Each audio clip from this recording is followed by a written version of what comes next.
Start.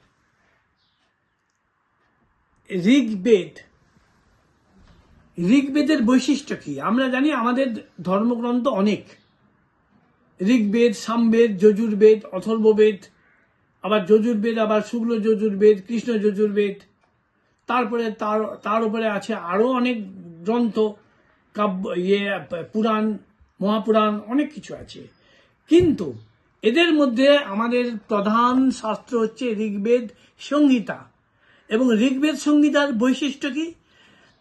একমাত্র ঋগ্বেদ সংহিতাতেই বর্ণিত হয়েছে বিশিষ্ট অদ্বৈতবাদ।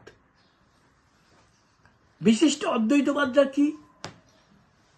বিশিষ্ট অদ্বৈতবাদ যদি তুমি জানতে পারো তাহলে তুমি ঈশ্বর তত্ত্ব জানতে পারবে। বিশিষ্ট অদ্বৈতবাদ কথাটার মধ্যেই এর অর্থটা আছে। বিশেষ অদ্বৈত তত্ত্ব, অদ্বৈত তত্ত্ব কিন্তু এটা নয়, এটা হচ্ছে বিশেষ অদ্বৈত তত্ত্ব। বিশেষ অদ্বৈত তত্ত্ব মানে ঈশ্বর একটা যুগে বিশেষ একটি নামে উপাসিত হন।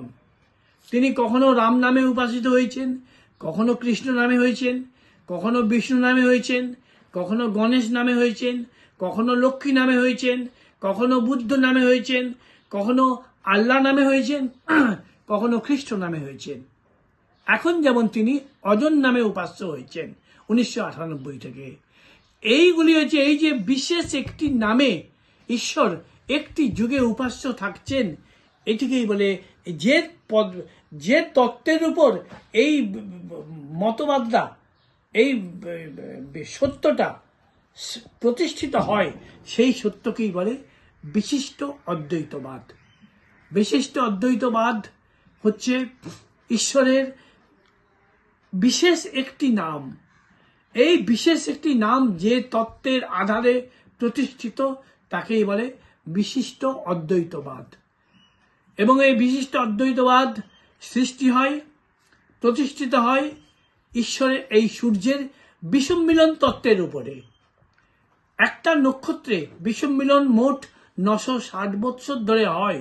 ওই নক্ষত্রে ঈশ্বর তখন যে নামে উপাসিত হন সেই নামটিকেই বলে বিশিষ্ট অদ্বৈতবাদ, বিশিষ্ট অদ্বৈত তত্ত্ব।